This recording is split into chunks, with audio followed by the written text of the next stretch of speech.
তোমরা খুব পরিষ্কার হয়ে যাবে সমাস। তারপরেও যদি তোমাদের মনে কোনো প্রশ্ন থাকে কমেন্টের মাধ্যমে জানাও, আমি চেষ্টা করব সবগুলোর উত্তর দেওয়ার। প্রথমে একটুখানি রিভিউ, একটু মনে করার চেষ্টা করো সমাসে আমরা মূলত কোন কাজটি করতে চেয়েছিলাম।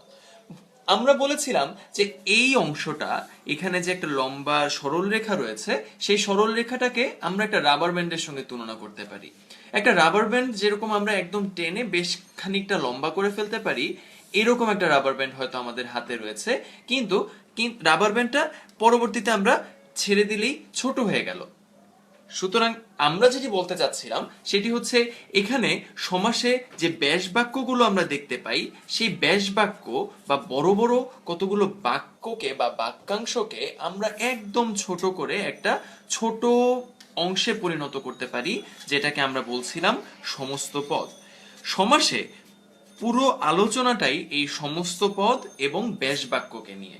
কাজেই ব্যাস বাক্য এবং সমস্ত পদ সকল সমাসের ক্ষেত্রে জানা তোমার জন্য খুবই জরুরি। খেয়াল রেখো, ব্যাস বাক্যকে ছোট করে আমরা যে পদটি পাই, অর্থাৎ একটি মাত্র পদ পাই, সেই পদকে আমরা বলি সমস্ত পদ। আমরা বেশ কিছু উদাহরণ আলোচনা করেছিলাম।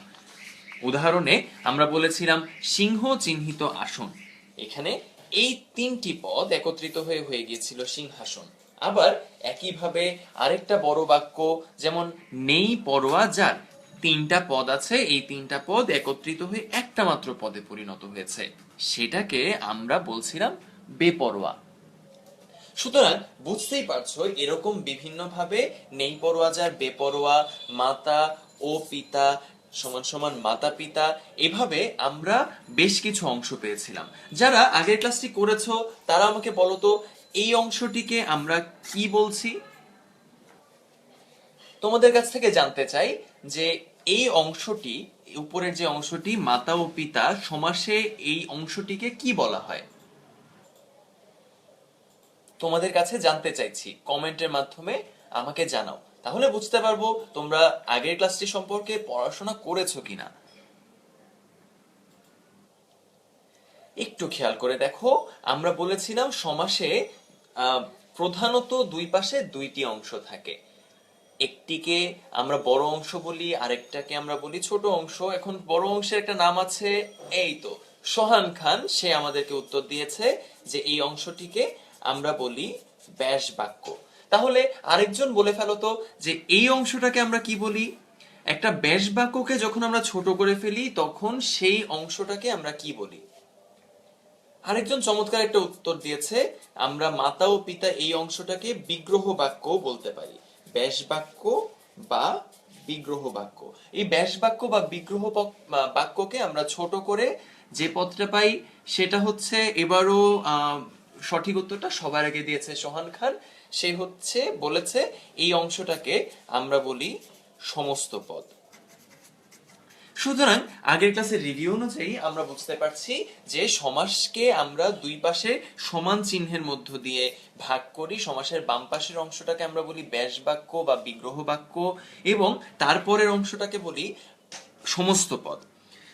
এইভাবে যখন বিভিন্ন ধরনের সমাস আমাদের আশেপাশে রয়েছে, তখন আমরা সেই বিভিন্ন ধরনকে তো একটা নির্দিষ্ট কাঠামোতে চিন্তা করি, তাই না? আমরা বলেছিলাম গত ক্লাসে যে সমাসকে আমরা কয়েকটা ভাগে ভাগ করতে পারি। এখানেই দেখতে পাচ্ছ সমাসকে আমরা কয়টি ভাগে ভাগ করেছি। আমাকে বলো তাহলে সমাস কয় প্রকার? আমি একটু ঢেকে রাখার চেষ্টা করছি, তোমরাই আমাকে বলো সমাস কয় প্রকার।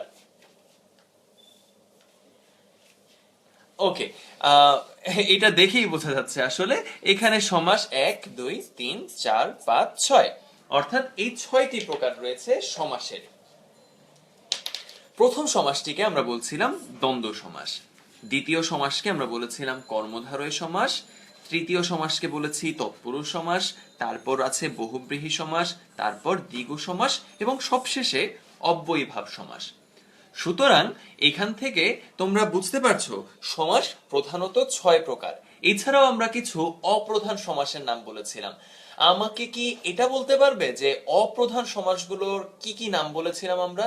এটা কিন্তু একটু টেকনিক্যাল প্রশ্ন, অনেকেই এই উত্তরটা করতে পারে না। আমাকে অপ্রধান সমাসের দুটোর নাম যদি কেউ বলতে পারো তাহলে আমি তার নাম এখানে বলবো। তোমাদের জন্য অপেক্ষা করছি যে অপ্রধান সমাসের নাম বলো, দুটো সমাসের নাম অন্তত আমাকে বলতে হবে, দুটো সঠিক সমাসের নাম বলতে হবে। খুব রেসপন্সিভ উত্তর দেওয়ার চেষ্টা করছে একই মানুষ, সোহান খান। সে আমাদেরকে বলেছে অলোক এবং প্রাদি, অর্থাৎ অলোক, প্রাদি সমাস, নিত্য সমাস, এই ধরনের তিনটি সমাস আমাদের মূলত অপ্রধান সমাস হিসেবে আমরা চিনে থাকি। এই অপ্রধান সমাসগুলোকে আমরা সাধারণত মূল প্রকারভেদের আওতাভুক্ত করি না। আমাদের সামনে একজন বলেছে যে সাধারণ ব্যাকরণ বইয়ে যেসব উদাহরণ থাকে তা না দিয়ে নতুন উদাহরণ দিলে নতুন ভাবে কিছু সে শিখতে পারবে। আচ্ছা, আমরা চেষ্টা করব সেই উত্তরগুলো, তোমার এই প্রশ্নের উত্তর দেওয়ার। তবে এটিও খেয়াল রাখবে যে সাধারণ ব্যাকরণ বই বলতে আমরা যে রেফারেন্সটি তোমাকে দিয়েছিলাম মুনির চৌধুরীর নবম দশম শ্রেণীর বাংলা ব্যাকরণ বই, সেই ব্যাকরণ বই থেকেই অ্যাডমিশন টেস্টের অনেকটা অংশ চলে আসে।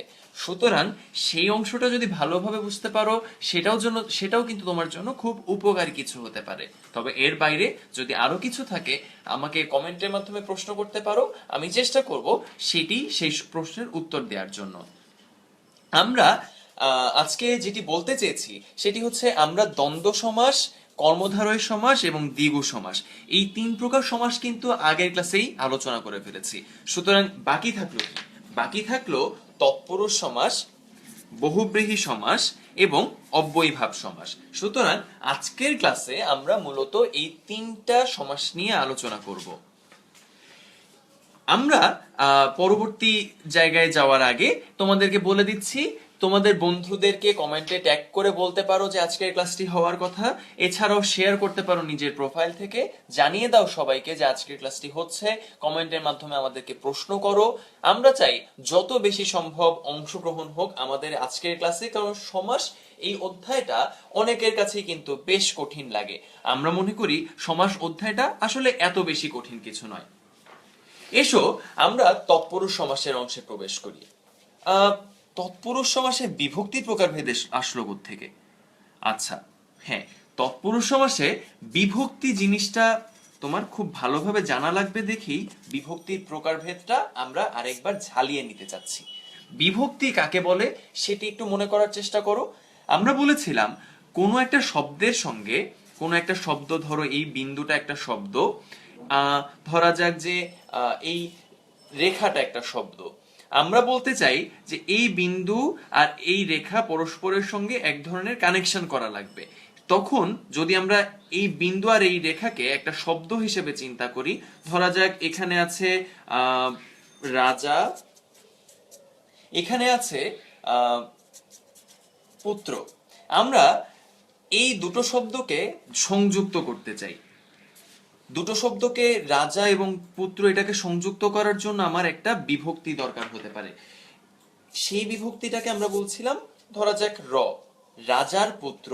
এভাবে আমরা যদি সংযুক্ত করি একটা শব্দকে আরেকটা শব্দের সঙ্গে, তাহলে যে কানেক্টেড বা যেই জিনিসটি এই দুটো শব্দকে কানেক্টেড করলো তাকে আমরা বলছি বিভক্তি।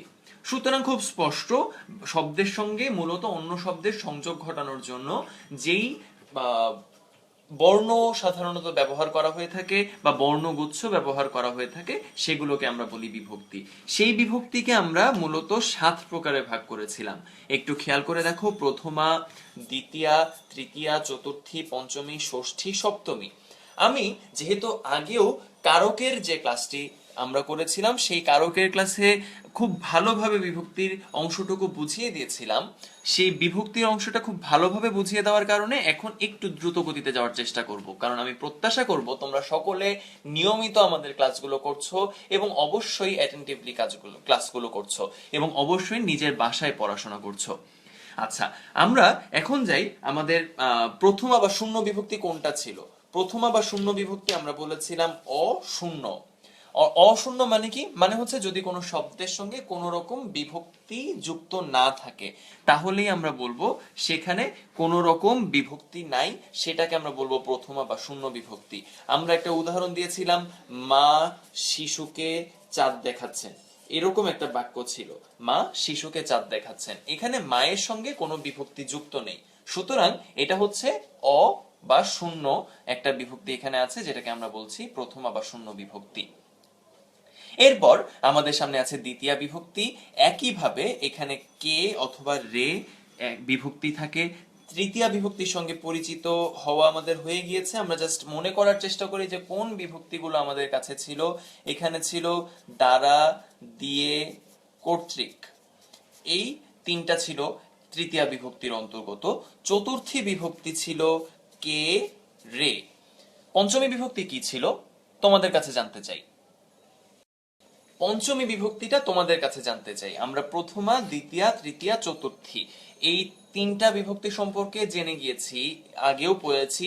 পঞ্চমী বিভক্তি কি কি আছে আমাকে কমেন্টের মাধ্যমে তোমরা উত্তর দিয়ে বলো, তোমাদের কাছ থেকে শিখতে চাই পঞ্চমী বিভক্তি কোনটা। পঞ্চমী বিভক্তি জানার জন্য অপেক্ষা করছি, কে সবার আগে উত্তর দিতে পারো। পঞ্চমী বিভক্তি আমরা উত্তর পেয়ে গিয়েছি, হতে, থেকে, চেয়ে। এখানে উত্তর দুজন করেছে, তিনজন করেছে এখন পর্যন্ত, রবিন, নাবিহা, সোহান, তিনজন উত্তর করেছে। তাদের নাম আগে বললাম। সুতরাং হতে, থেকে এবং চেয়ে, এই তিনটা হচ্ছে আমাদের পঞ্চমী বিভক্তির অন্তর্গত। ষষ্ঠী বিভক্তি ছিল র, এর। এই হচ্ছে আমাদের ষষ্ঠী বিভক্তি, র এবং এর। এখন সবশেষ বিভক্তিটা তোমাদের কাছে জানতে চাই, সপ্তমী বিভক্তি। সপ্তমী বিভক্তি কোনগুলো? সপ্তমী বিভক্তি কোনগুলো আমাকে একটু বলো। সপ্তমী বিভক্তি জানার জন্য তোমাদের অপেক্ষা করছি। এই বিভক্তির এই অংশটুকু চলে গেলেই আমরা তৎপুরুষ সমাসে খুব স্বচ্ছন্দে প্রবেশ করতে পারবো। চমৎকার। সুচিস্মিতা তিথি এবং নাবিহা মাইসুন এ, অ, তে, এই দুইজন উত্তর দিয়েছে, আমরা তাদের উত্তরটাই নিচ্ছি। এ, অ, তে, এই তিনটা বিভক্তি হচ্ছে সপ্তমী বিভক্তি। এখন আমরা তৎপুরুষ সমাসে চলে যাই। দেখো তো তৎপুরুষ সমাস, তৎপুরুষ সমাসের সঙ্গে বিভক্তির কোনো মিল পাও কিনা। ধরা যাক আমরা তিনটা উদাহরণ আমরা হাতে নিয়েছি, এই তিনটা উদাহরণের মধ্যে সমান চিহ্ন আছে। সমান চিহ্নের বাম পাশে যেটা থাকে তাকে আমরা ব্যাস বাক্য বলি, ডান পাশে যেটা থাকে তাকে আমরা সমস্ত পদ বলি, যেটা আমরা এর মধ্যেই বলেছি। বিপদকে আপন্ন, এটা হয়েছে বিপদ আপন্ন। তুমি কি আমাকে বলতে পারো যে এই বিপদের সঙ্গে আপন্ন শব্দটি কোন বিভক্তি বা কোন শ্রেণীর বিভক্তি দিয়ে যুক্ত হয়েছে? এই কে বিভক্তিটা কোন শ্রেণীর? তাড়াতাড়ি বলতে হবে, আমাদের হাতে সময় কম, তাই বলতে হবে বিপদকে আপন্ন, বিপদ আপন্ন। এখানে কে বিভক্তিটা কোন শ্রেণীর বিভক্তি? হ্যাঁ, এটা দ্বিতীয়া বিভক্তি, এইটা দ্বিতীয়া বিভক্তি। এরপর আমাদের সামনে আছে মন দিয়ে গড়া, আমরা আগেই বলেছি দিয়ে হচ্ছে তৃতীয়া বিভক্তির অন্তর্গত। আবার আমাদের সামনে পুত্রের বধূ, পুত্রবধূ, এই অংশটাও রয়েছে। হ্যাঁ, তোমরা অনেকেই উত্তর দিয়েছো খুব চমৎকার ভাবে যে এটা দ্বিতীয়া বিভক্তি, আমরা বিপদকে আপন্ন যেটা বলেছিলাম। আর পুত্রের বধূ, এখানে র বিভক্তি যুক্ত রয়েছে, সুতরাং খুব সহজেই বোঝা যাচ্ছে এখানে ষষ্ঠী বিভক্তি রয়েছে। এখন খেয়াল করো ডান পাশের যে অংশগুলো রয়েছে সেগুলোর দিকে। ডান পাশের অংশগুলো হচ্ছে এক একটা সমস্ত পদ। এই সমস্ত পদে আমরা কি ধরনের পরিবর্তন লক্ষ্য করেছি? বিপদকে আপন্ন হয়েছে বিপদাপন্ন। এখানে কে বিভক্তিটা কই চলে গেল বলতে পারো? কে বিভক্তিটা কই চলে গেল? এটা একদম হাওয়া হয়ে গিয়েছে। আবার দেখো মন দিয়ে গড়া, মন গড়া, এখানে দিয়ে বিভক্তিটাও একদম হাওয়া হয়ে গেল না? আবার পুত্রের বধূ, পুত্রবধূ, এখানে কিন্তু র বিভক্তিটা হাওয়া হয়ে গেল। ঠিক আছে, এখন আমরা যেটা বুঝতে পারছি তৎপুরুষ সমাসের উদাহরণ যদি এই তিনটা হয়, তার মানে এখানে আমরা তিন ধরনের বিভক্তির আপাতত লোপ দেখতে পেয়েছি। ব্যাস বাক্যের বিভক্তি বিরাজ করা অবস্থায় আমরা যদি আবার সমস্ত পদে সেটাকে পরিবর্তন করে ফেলি, সমস্ত পদে আমরা দেখতে পাই যদি বিভক্তি সেখানে লোপ পেয়ে গেছে, তাহলেই সেটা তৎপুরুষ সমাস। সুতরাং এর মূল ভাষ্যটা কি? মূল ভাষ্য হচ্ছে সমাস সমস্ত পদের যে দুটো ভাগ, পূর্বপদ এবং পরপদ, এটি হচ্ছে সমস্ত পদের দুটো অংশ। পূর্বপদ হচ্ছে আগের পদটাকে বলে, আগের পদ হচ্ছে পূর্বপদ। সুতরাং আমরা যদি দেখি বিপদকে আপন্ন, বিপদ আপন্ন, এখানে বিপদ হচ্ছে পূর্বপদ। এখানে যেহেতু পূর্বপদের এই বিভক্তিটা লোপ পেয়েছে, অর্থাৎ কে বিভক্তি বা দ্বিতীয় বিভক্তি লোপ পেয়েছে, সুতরাং আমরা এখানে বলতে পারি পূর্বপদের দ্বিতীয় বিভক্তি লোপ পেয়েছে। পূর্বপদের বিভক্তি এখানেও লোপ পেয়েছে, মন দিয়ে গড়া, এখানে দিয়ে বিভক্তি চলে গেছে। পুত্রের বধূ, পুত্রবধূ, এখানে ষষ্ঠী বিভক্তি চলে গেছে। সুতরাং পূর্বপদের বিভক্তি লোপ পেয়ে যে সমাস হচ্ছে তাকেই আমরা তৎপুরুষ সমাস বলছি।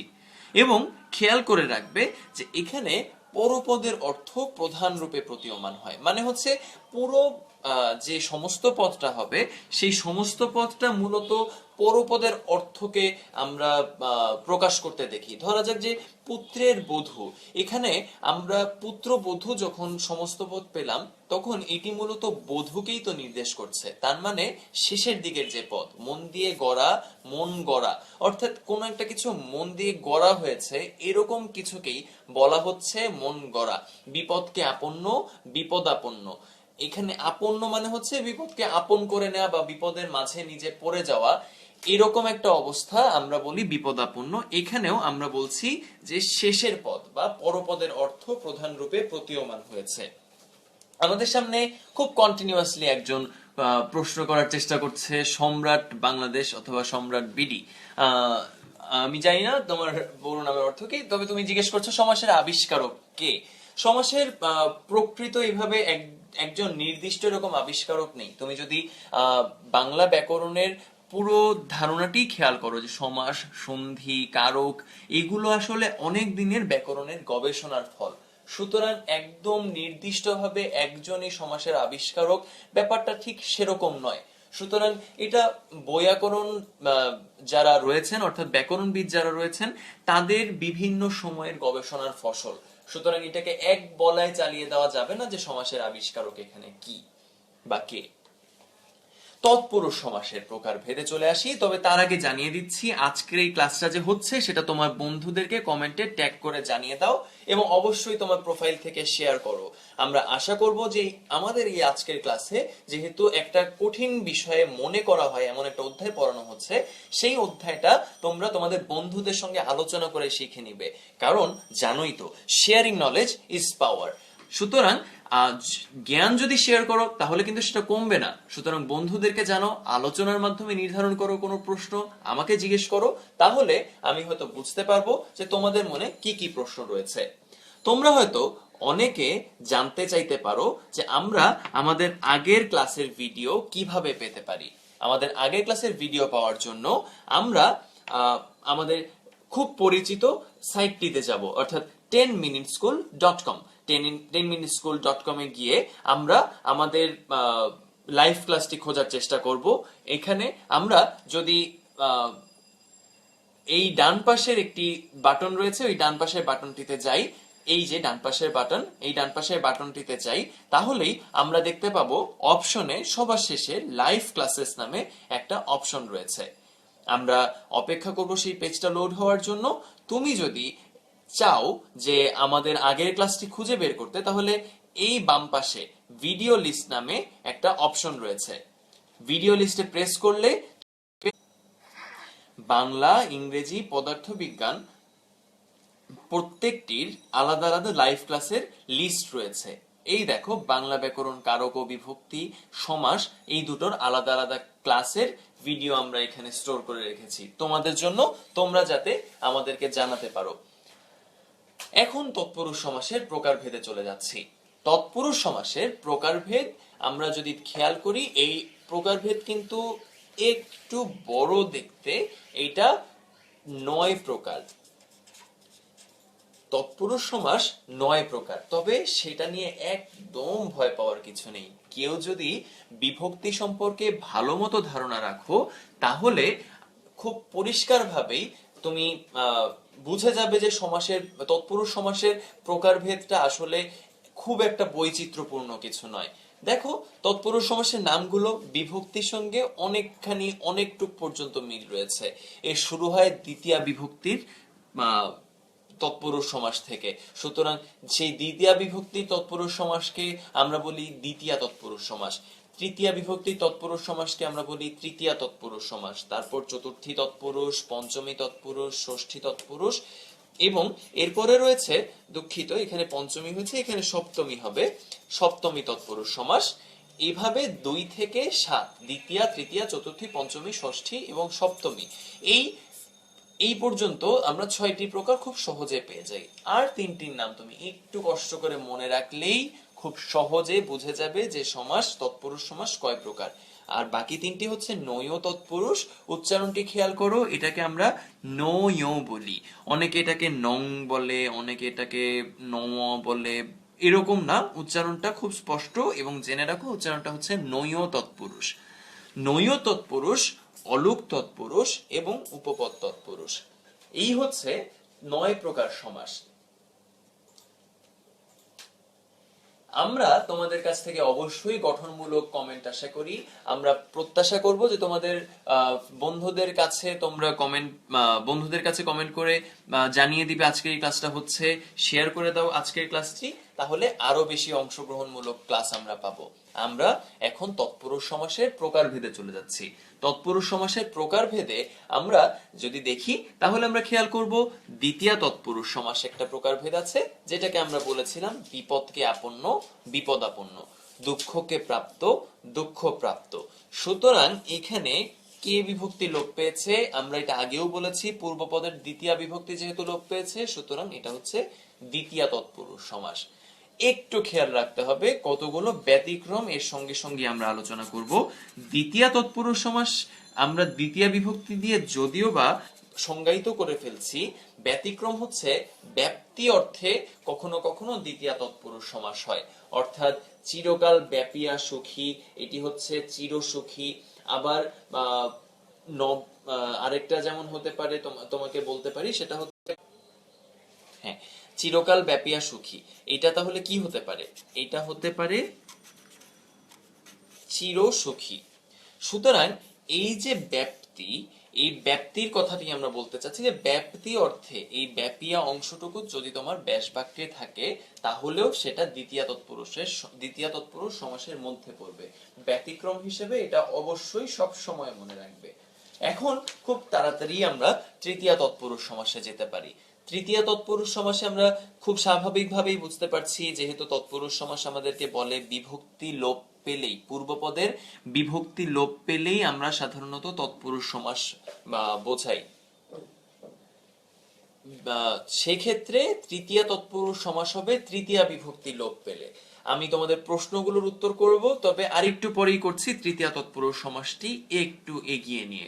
দেখো মন দিয়ে গড়া, মন গড়া, এখানে আমরা 2টি বিভক্তি দেখতে পাচ্ছি এবং তোমাদেরকে এর মধ্যেই কিন্তু আমরা চমৎকার ভাবে বুঝিয়ে দিয়েছি এবং আমরা বুঝেও গিয়েছি যে দ্বারা, দিয়ে, কর্তৃক, এগুলো হচ্ছে তৃতীয়া বিভক্তির অন্তর্গত।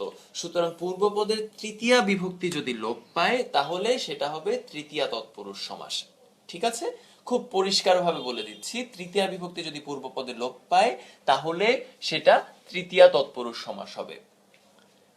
ঠিক আছে, এখন আমাদের সামনে সোহান খান প্রশ্ন করেছে ব্যাপ্তি বলতে আমরা আসলে কি বুঝি। ব্যাপ্তি বলতে বোঝানো হয়ে থাকে যে তোমার কোনো একটা কাজ করার সময়কাল, চিরকাল ব্যাপিয়া সুখী, এটার মানে হচ্ছে চিরকাল ধরে সুখী, সারাক্ষণ সারাক্ষণ ধরে যদি কেউ সুখী থাকে, চিরকাল ধরে কেউ সুখী থাকে, তাহলে তাকে আমরা বলছি চির সুখী। এরকম ব্যাপ্তি অর্থে কোনো একটা সময়ে জুড়ে, কোনো একটা স্থান জুড়ে, কোনো একটা এরকম যদি ব্যাস বাক্যে আমরা ব্যাপিয়া কথাটা পাই তাহলেই আমাদের সেখানে দ্বিতীয়া তৎপুরুষ সমাস হয়ে যাবে। তৃতীয়া তৎপুরুষ সমাসে ফিরে আসছি। তৃতীয়া তৎপুরুষ সমাসে ব্যতিক্রম রয়েছে একটা। এই ব্যতিক্রমটা কি? এই ব্যতিক্রমটা হচ্ছে উন, হীন, শূন্য। এই তিনটি শব্দ যদি তোমার ব্যাস বাক্যের বা সমস্ত পদের উত্তর পদে থাকে তাহলে আমরা তৃতীয়া তৎপুরুষ সমাস হতে দেখি। সেটা আবার কি রকম? আমরা ধরা যাক বিদ্যায়হীন এরকম একটি সমস্ত পদ পেলাম। বিদ্যায়হীন এটা হচ্ছে আমরা সমস্ত পদ হিসেবে পেলাম, অথবা আরেকটা পেলাম জ্ঞানে শূন্য। এখন দেখো বিদ্যায়হীন এটার ব্যাস বাক্য হবে বিদ্যা দ্বারাহীন। বিদ্যা দ্বারাহীন এটা হচ্ছে বিদ্যাহীন, যেটা আমাদেরকে বোঝাচ্ছে কেউ একজন বিদ্যায়হীন। সুতরাং আমাদের এখানে তৃতীয়া তৎপুরুষ সমাস হচ্ছে। আবার দেখো জ্ঞান দ্বারা শূন্য, এটাকে আমরা বলছি জ্ঞান শূন্য। আমরা এই বিদ্যায়হীন, জ্ঞানে শূন্য, বিদ্যা দ্বারাহীন, জ্ঞান দ্বারা শূন্য, এই চারটিকেই ব্যাস বাক্য বলতে পারি। এই মাঝে যে অংশটুকু রয়েছে সেই মাঝের অংশটাকে আমরা বলতে চাই সমস্ত পদ। সুতরাং সমস্ত পদ কোনটি সেটি কিন্তু আমরা এখানে খুব ভালোভাবে বুঝে গেলাম। এইটিও হতে পারে ব্যাস বাক্য, এটাও হতে পারে ব্যাস বাক্য, এটাও ব্যাস বাক্য, এটাও ব্যাস বাক্য, অর্থাৎ জ্ঞান দ্বারা শূন্য, জ্ঞানে শূন্য দুটোই কিন্তু ব্যাস বাক্য। কিন্তু খেয়াল রাখবে বিদ্যায়হীন এটাও যদি বলো এখানে অবিভক্তি বা এখানে এ বিভক্তি দেখে কনফিউজড হয়ে বলে ফেলো না এটি সপ্তমী তৎপুরুষ সমাস। এটি কখনো করো না। বিদ্যাহীন এটা আসলে মিন করছে বিদ্যা দ্বারাহীন, জ্ঞানে শূন্য এটা মিন করছে জ্ঞান দ্বারা শূন্য। সুতরাং এইভাবে আমাদের খেয়াল রাখতে হবে এই ব্যতিক্রম উদাহরণগুলো তৃতীয়া তৎপুরুষ সমাসের ক্ষেত্রে। আমাদের একজন প্রশ্ন করেছে নুসরাত জামান। নুসরাত জামান প্রশ্ন করেছে উত্তর পদ কি? উত্তর পদ বলতে আমরা আগেও কিন্তু বলেছিলাম যে উত্তর পদ হচ্ছে পরপদ, এটার আরেকটা নাম হচ্ছে পরপদ। আমরা বলেছিলাম যে কোন একটা সমস্ত পদকে আমরা দুই ভাগে ভাগ করতে পারি। একটা হচ্ছে পূর্বপদ, আরেকটা হচ্ছে পরপদ বা পরপদ বা উত্তরপদ। শেষের দিকে যে পদটি থাকবে সেটাকে আমরা পরপদ বা উত্তরপদ বলে থাকি। যেমন মন দিয়ে গড়া, মন গড়া, এখানে গড়া এটি হচ্ছে শেষের দিকের অংশ, সুতরাং এটি হচ্ছে উত্তরপদ। চতুর্থী তৎপুরুষ সমাসে যাই। চতুর্থী তৎপুরুষ সমাসের পড়তে হলে আমাদের কোনটি সবার আগে জানা লাগবে? চতুর্থী বিভক্তি। চতুর্থী বিভক্তি এটি আমাদের খুব ভালোভাবে জানা লাগবে, এবং আমাদের জানা লাগবে জন্য বা নিমিত্ত, এটি অর্থেও আমরা চতুর্থী তৎপুরুষ সমাস করতে পারি, শুধুমাত্র বিভক্তি দিয়ে নয়।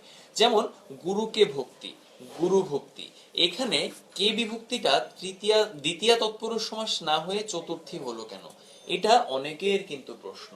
অনেকেই কিন্তু প্রশ্ন করে থাকে যে গুরুকে ভক্তি, গুরু ভক্তি হলো, কিন্তু এটা কেন দ্বিতীয় বিভক্তি না হয়ে চতুর্থী তৎপুরুষ সমাস হলো? এটি চতুর্থী তৎপুরুষ সমাস হলো কারণ গুরুকে ভক্তি দেওয়ার পর সেটি সত্য ত্যাগ করা হয়ে যায়, সেই ভক্তি কিন্তু তুমি আর ফেরত চাও না। সুতরাং এটি অনেকটা সম্প্রদান কারকের সঙ্গে মিল রেখে বা সম্প্রদানের অর্থটা মিল রেখে করা হয়। গুরুকে ভক্তি, গুরু ভক্তি, এটি হবে চতুর্থী তৎপুরুষ সমাস। আবার যখন বসতের জন্য বাড়ি, হজের জন্য যাত্রা, জন্য বা নিমিত্ত, নিমিত্ত মানেও একই, জন্য আর নিমিত্ত একই অর্থ বহন করে।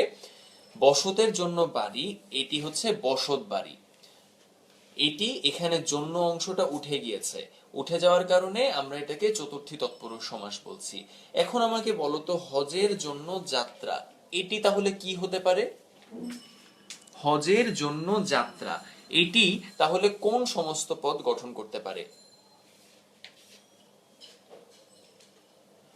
হজের জন্য যাত্রা এটি কোন সমস্ত পদ গঠন করতে পারে? এক্স্যাক্টলি, আমরা উত্তর পেয়ে গেছি, সেটি হচ্ছে হজ। আমরা উত্তর পেয়ে গিয়েছি হজ যাত্রা। আমাদের সামনে একজন প্রশ্ন করেছে নিমিত্ত দিয়ে, জয় প্রশ্ন করেছে নিমিত্ত দিয়ে একটা উদাহরণ দেওয়ার জন্য।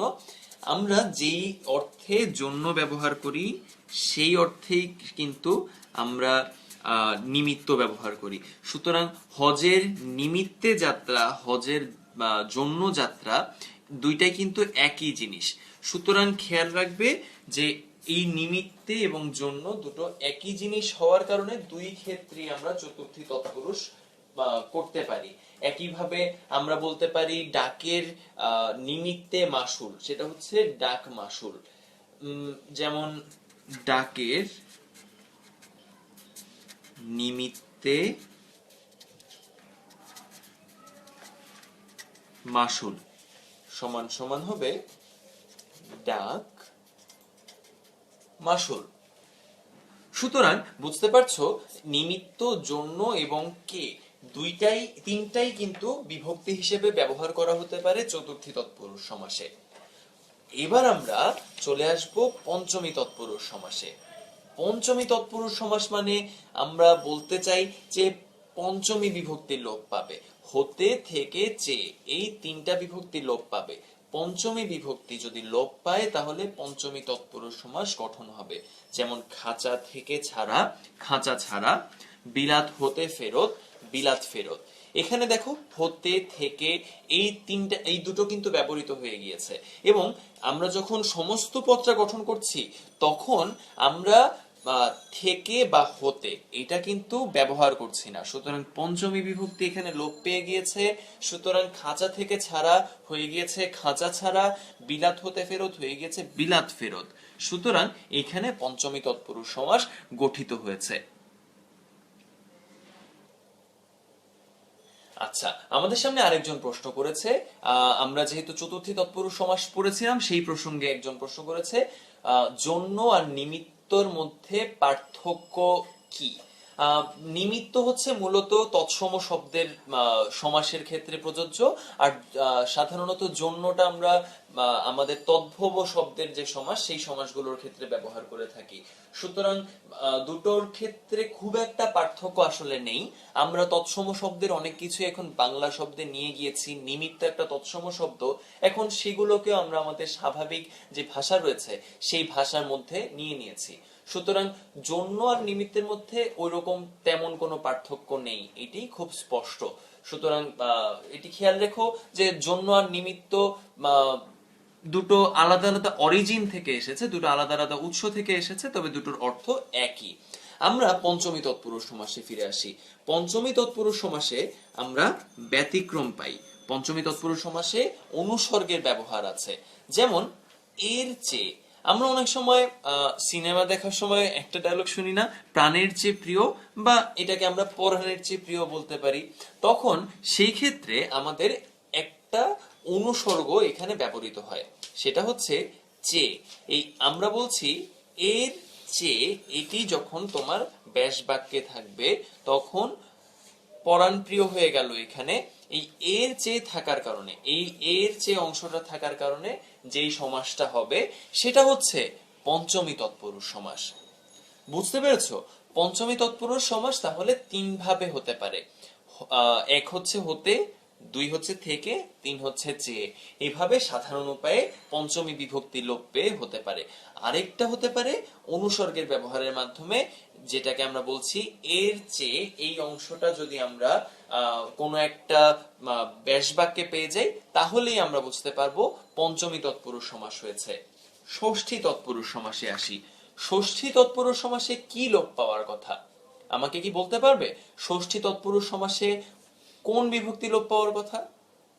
খুব সহজ একটা প্রশ্ন করে ফেললাম, তাও তোমাদের কাছে জানতে চাচ্ছি। ষষ্ঠী তৎপুরুষ সমাসে আমরা কোন বিভক্তি লোপ পাওয়ার জন্য, ষষ্ঠী তৎপুরুষ সমাস পাই? এক্স্যাক্টলি, ষষ্ঠী বিভক্তি বা ষষ্ঠী বিভক্তি, সেটি হচ্ছে র এর। সুচিস্মিতা তিথি এবং সোহান খান দুইজনই উত্তর দিয়েছে। যেমন এখানে খেয়াল করো, চায়ের জন্য বাগান, আবার আছে রাজার পুত্র। চায়ের জন্য বাগান, এটি হয়ে গিয়েছে চা বাগান, এটি হয়ে গিয়েছে চা বাগান। এই চা বাগান এটি হচ্ছে সমস্ত পদ, আর এই অংশটাকে আমরা আগেই বলেছি ব্যাস বাক্য। এই ব্যাস বাক্য আর সমস্ত পদের মধ্যে পার্থক্য হচ্ছে এখানে আমরা এর এই অংশটা পুরোপুরি সরিয়ে নিয়ে গিয়েছি। এখানে কিন্তু খেয়াল করে দেখবে এই এর বিভক্তি লোপ পাওয়ার জন্য এটা ষষ্ঠী তৎপুরুষ সমাস হবে। এখানে জন্য দেখে বিভ্রান্ত হয়ে যেও না। চায়ের জন্য চায়ের সাথে অর্থাৎ পূর্ব পদের সাথে যে বিভক্তি সরাসরি সংযুক্ত সেটি হচ্ছে এর, সুতরাং এটি হবে ষষ্ঠী তৎপুরুষ সমাস। জন্য দেখে এটিকে কিন্তু চতুর্থী তৎপুরুষ সমাস বানিয়ে ফেলো না। রাজার পুত্র তাহলে কি হবে? রাজার পুত্র আমাদের একদম পুরনো উদাহরণ, তাই তোমাদের কাছে আর জানতে চাইলাম না। এইটাকে আমরা বলি রাজপুত্র। রাজার পুত্র রাজপুত্র, এখানে র বিভক্তিটা লোপ পেয়ে গিয়েছে। সুতরাং রাজার পুত্র রাজপুত্র হয়ে গেল, এখানে ষষ্ঠী তৎপুরুষ সমাস হলো। পূর্বপদের ষষ্ঠী বিভক্তি লোপ পাওয়ার জন্য আমরা যেই সমাস পাই সেটি হচ্ছে ষষ্ঠী তৎপুরুষ সমাস। এখন আমরা ষষ্ঠী তৎপুরুষ সমাসের ব্যতিক্রম নিয়ে আলোচনা করি। ষষ্ঠী তৎপুরুষ সমাসের ব্যতিক্রম হচ্ছে ব্যাস বাক্যে যে যদি রাজা অংশটা থাকে তাহলে সেটা সমস্ত পদে রাজ হয়ে যায়। খেয়াল করে দেখেছো, আমরা যখন রাজার পুত্র রাজপুত্র পড়ছি তখন রাজা না হয়ে এই সমস্ত পদে কিন্তু রাজপুত্র হয়ে গিয়েছে। পিতা ও মাতার স্থলে যথাক্রমে পিতৃ ও মাতৃ হয়। সুতরাং এখানেও খেয়াল করবে যে যখন আমি বলছি মাতার সেবা তখন সেটা সমস্ত পদে হয়ে যাচ্ছে মাতৃ সেবা। বুঝতে পারছো? যখন আমরা ব্যাস বাক্যে মাতা এবং পিতা এই দুটো শব্দ পাবো তখন আমরা পিতৃ এবং মাতৃ এইটি পাবো সমস্ত পদে। আরেকটি ব্যতিক্রম হচ্ছে ব্যাস, সেটা পূর্বে চলে আসে ষষ্ঠী তৎপুরুষ সমাসে। কিরকম? যেমন আমাদের সামনে একটা পথের অর্ধ নামে একটা সমাস রয়েছে, যেটাকে আমরা এখানে লিখেছি পথার্ধ।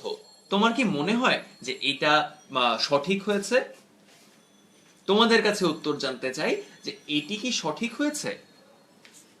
আমাদের স্টেটমেন্ট অনুযায়ী আমরা বলেছিলাম ব্যাস বাক্যে অর্ধ শব্দটি যদি পরপদে থাকে তাহলে তা পূর্বে বসে। পথের অর্ধ, তাহলে কি পথার্ধ হওয়ার কথা? কি হওয়ার কথা বলতে পারো? তোমাদের কাছে জানতে চাই, পথের অর্ধ পথার্ধ হয়েছে, এখানে আমরা লিখেছি, কিন্তু এটা কি হওয়ার কথা?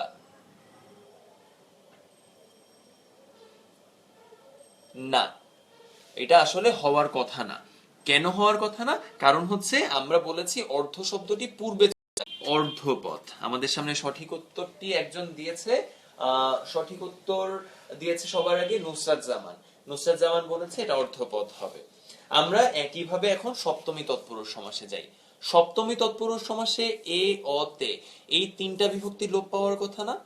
হ্যাঁ, এখানে আমরা গাছে পাকা গাছ পাকা পেয়েছি, সুতরাং দিবায় নিদ্রা হয়ে যাবে দিবানিদ্রা।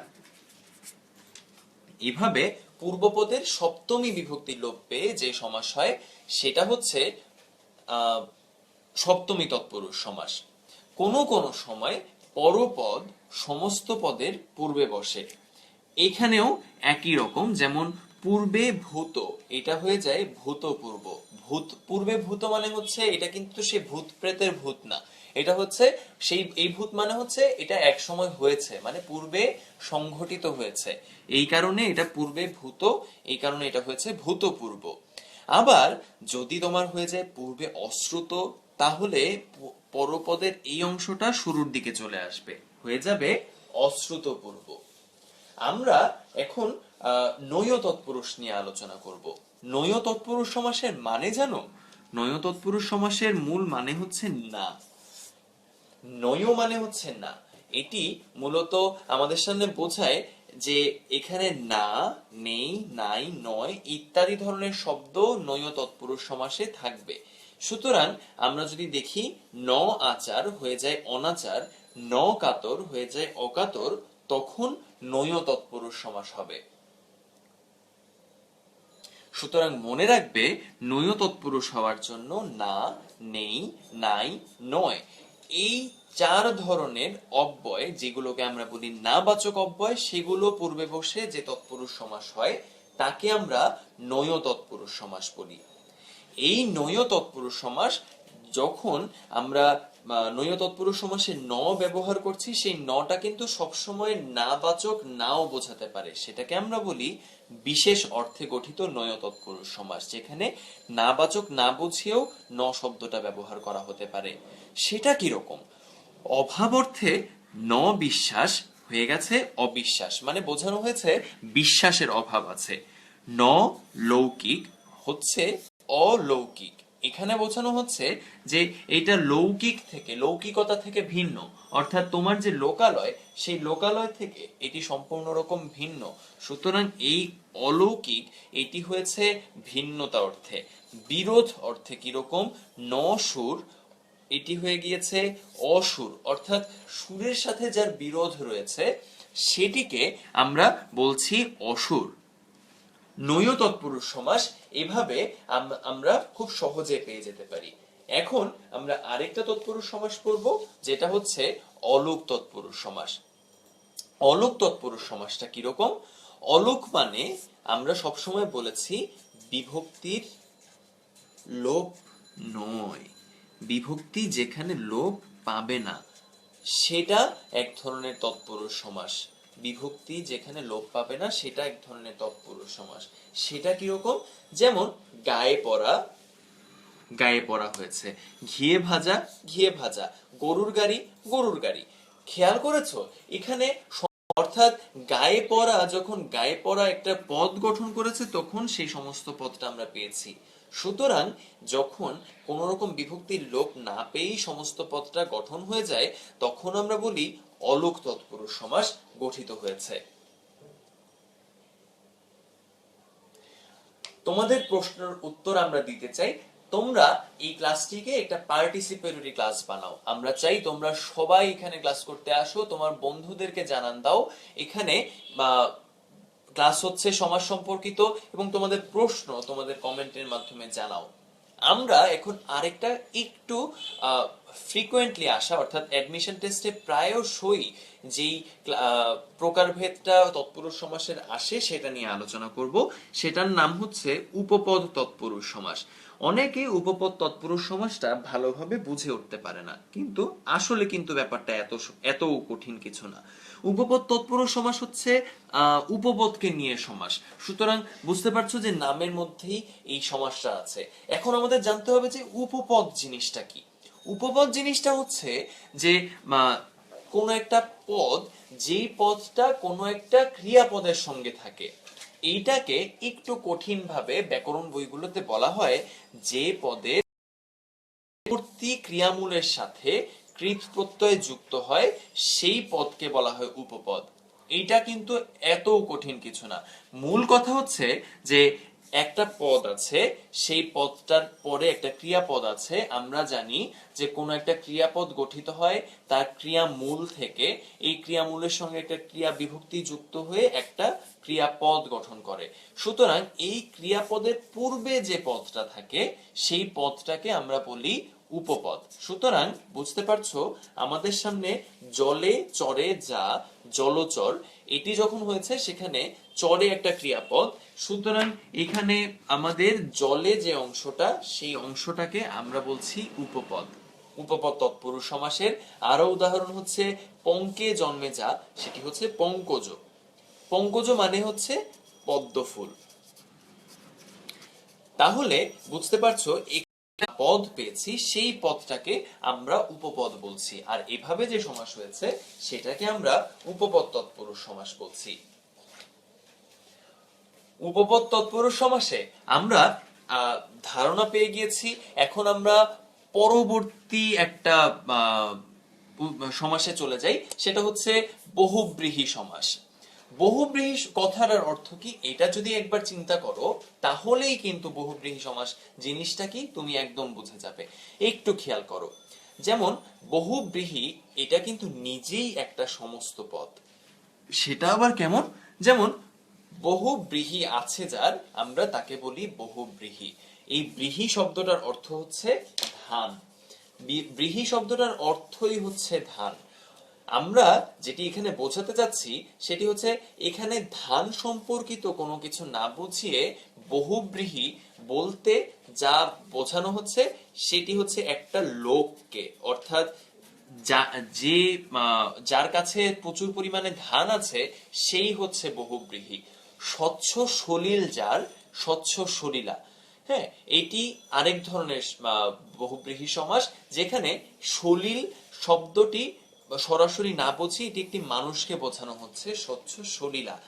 এখানে এটিই বলা হয় যে সমাসে সমসমান পদগুলোর কোনো অর্থ না বুঝিয়ে অন্য কোনো পদকে বোঝায় তাকে আমরা বহুব্রীহি সমাস বলি।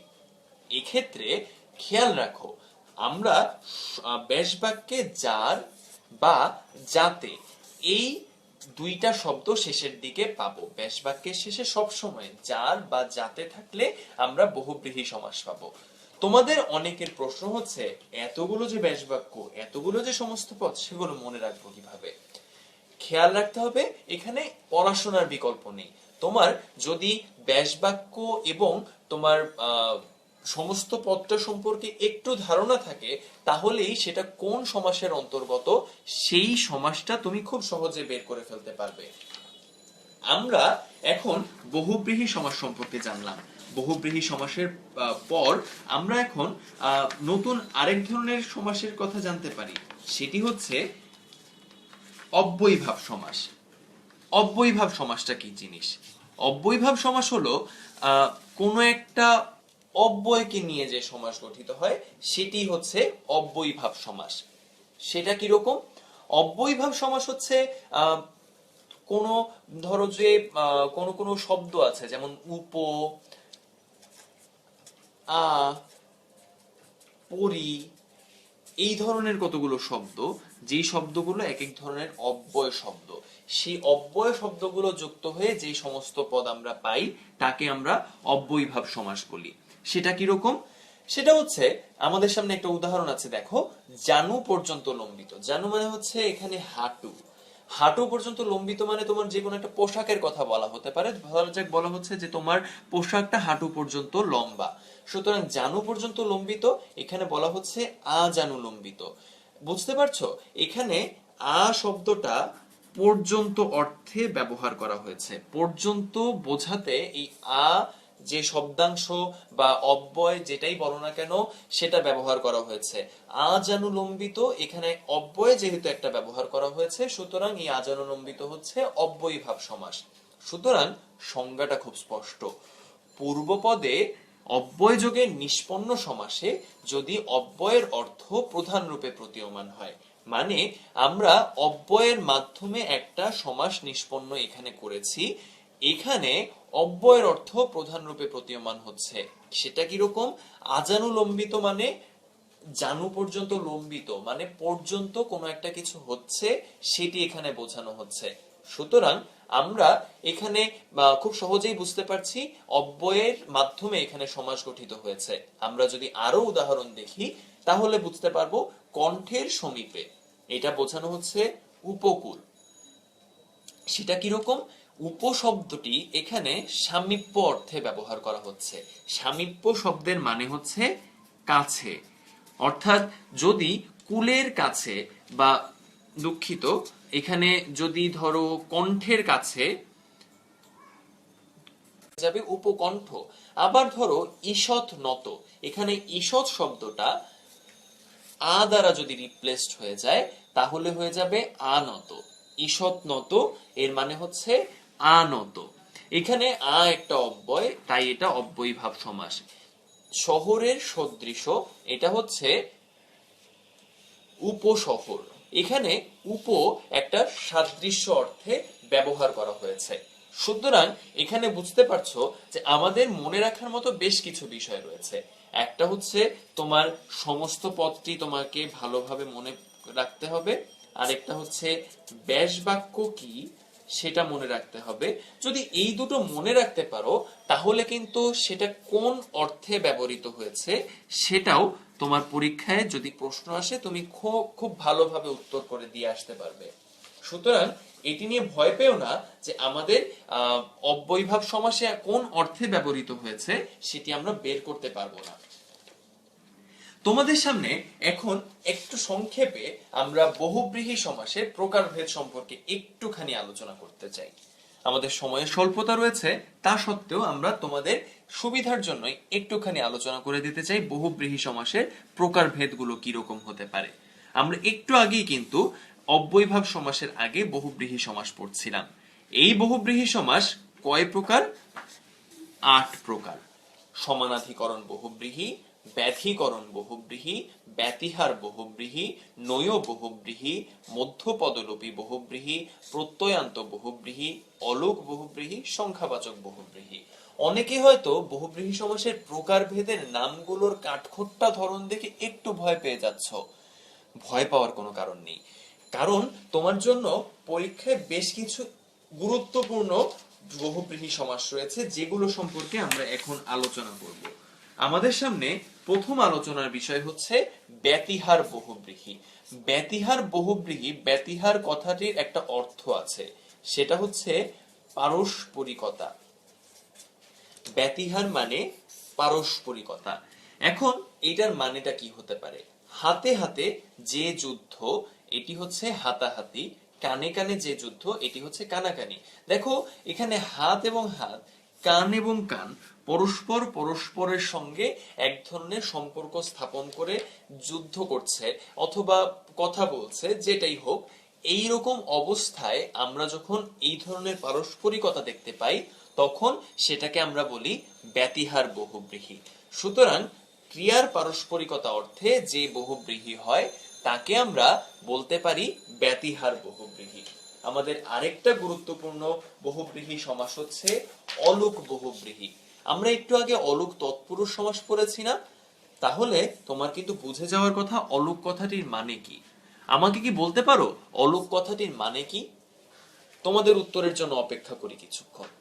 অলোক কথাটির আমরা মানে বলেছিলাম, অলোক কথাটির মানে কি? অলোক শব্দটির মানে আমাকে জানাও। তোমাদের কমেন্টের জন্য ওয়েট করছি। অলোক কথাটির অর্থ কি? হ্যাঁ, যখন অলোক কথাটির মানে হচ্ছে এটি সমাসে যেটি বোঝায় বিভক্তি লোপ পাবে না। বিভক্তি লোপ পাবে না। সুতরাং অলোক বহুব্রীহিতেও বিভক্তি লোপ পাবে না। সেটা কিরকম? মাথায় পাগড়ি যার, মাথায় পাগড়ি, গলায় গামছা যার, গলায় গামছা। এখানে অন্তস্তয় একটা বিভক্তি রয়েছে, অর্থাৎ অবিভক্তি রয়েছে, যেটাকে আমরা সপ্তমী বিভক্তি বলি। খেয়াল করে দেখো তো, সমস্ত পদে এই বিভক্তিটা কি লোপ পেয়েছে? না, লোপ পায়নি। সুতরাং যে বহুব্রীহি সমাসে পূর্ব ও পরপদের কোনো পরিবর্তন হয় না, তাকে আমরা অলোক বহুব্রীহি বলি। শুধুমাত্র তৎপুরুষ সমাসের সঙ্গে এর পার্থক্য হচ্ছে একটা যার শব্দ এখানে যুক্ত থাকে। সুতরাং বহুব্রীহি সমাস চেনার প্রথম উপায় হচ্ছে, যদি তুমি ব্যাসবাক্যে যার দেখতে পাও, তাহলে সেটা হয়ে যাবে বহুব্রীহি সমাস, এবং সেখানে যদি বিভক্তি লোপ না পায়, তাহলে সেটা হয়ে যাবে অলোক বহুব্রীহি সমাস। এখন আমরা আমাদের দেখাতে চাওয়া সবশেষ বহুব্রীহি সমাস তোমাদের সামনে আলোচনা করছি, যেটা পরীক্ষায় খুব আসে। এর নাম হচ্ছে সংখ্যাবাচক বহুব্রীহি। সংখ্যাবাচক বহুব্রীহিটা কেমন একটু খেয়াল করে দেখো। 10 গজ পরিমাণ যার, এটি হচ্ছে 10 গজি। চৌচাল যার, তা হচ্ছে চৌচালা। তার মানে এখানে 10 একটা সংখ্যা, চৌ বা চাল এটি হচ্ছে একটা সংখ্যা। পূর্বপদ সংখ্যাবাচক এবং পরপদ যদি একটা বিশেষ্য হয়, ধরা যাক পরিমাণ এখানে একটা বিশেষ্য পদ, এখানে চাল একটা বিশেষ্য পদ, পরপদ যদি বিশেষ্য হয় এবং সমস্ত পদটা একটা বিশেষণ হয়, তার মানে 10 গজি মানে এটা কোনো একটা জিনিসের অবস্থা প্রকাশ করছে। চৌচালা এটা কোনো একটা ঘরের 4 চাল রয়েছে, এই অবস্থাটি প্রকাশ করছে। সুতরাং আমরা বুঝতে পারছি পূর্বপদ সংখ্যাবাচক, পরপদ বিশেষ্য হলে, সমস্ত পদটি বিশেষণ হলে আমরা সংখ্যাবাচক বহুব্রীহি পেয়ে যাব। এখন খেয়াল করার একটা বিষয় আছে, দ্বন্দ্ব সমাসের সঙ্গে সংখ্যাবাচক শব্দ বহুব্রীহিকে কিন্তু একদম গুলিয়ে ফেলা যাবে না। দ্বন্দ্ব সমাস সম্পর্কে মনে আছে? দ্বন্দ্ব সমাসে আমরা কিন্তু খুব ভালোভাবে পড়েছিলাম যে দ্বন্দ্ব সমাস মানেই হচ্ছে সেখানে সমাহার বা সমাহার শব্দটি থাকবে। দুঃখিত, দ্বন্দ্ব না, দ্বিগু সমাসে, দ্বিগু সমাসে সমাহার শব্দটি থাকবে। সুতরাং দ্বিগু সমাসে যদি সমাহার শব্দটি থাকে তাহলে তার মানেটা কি? মানেটা হচ্ছে, ধরা যাক 3 কালের সমাহার, এটি হচ্ছে ত্রিকাল। এখানে খেয়াল করো, এক হচ্ছে ব্যাস বাক্যে সমাহার শব্দটি রয়েছে, 2 এখানে ত্রিকালের যে শেষের অংশ, সেই শেষের অংশে কিন্তু কোন রকম বিভক্তি যুক্ত হয়নি।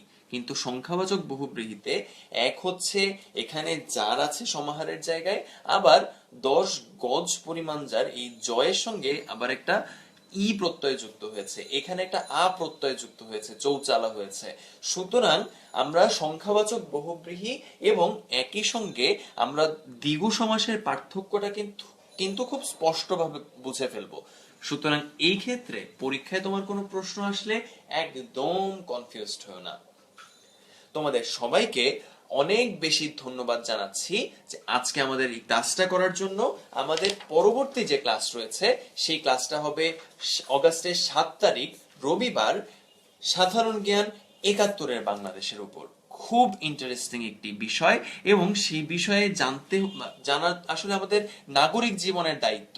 বাংলাদেশের নাগরিক হিসেবে আমাদের দায়িত্ব হচ্ছে 71-এর বাংলাদেশ সম্পর্কে স্পষ্ট জানা, এবং পরীক্ষার জন্য এটা কিন্তু খুব গুরুত্বপূর্ণ বিষয়।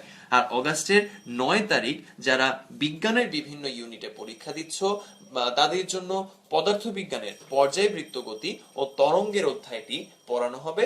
তোমাদের জন্য সেই ক্লাসের অপেক্ষা, তোমাদের সেই ক্লাসে যাতে সবাই উপস্থিত থাকো সেই অপেক্ষায় থাকবো আমরা। সবাইকে অনেক ধন্যবাদ জানিয়ে আজকের ক্লাস এখানেই শেষ করছি। সবাইকে অনেক ধন্যবাদ।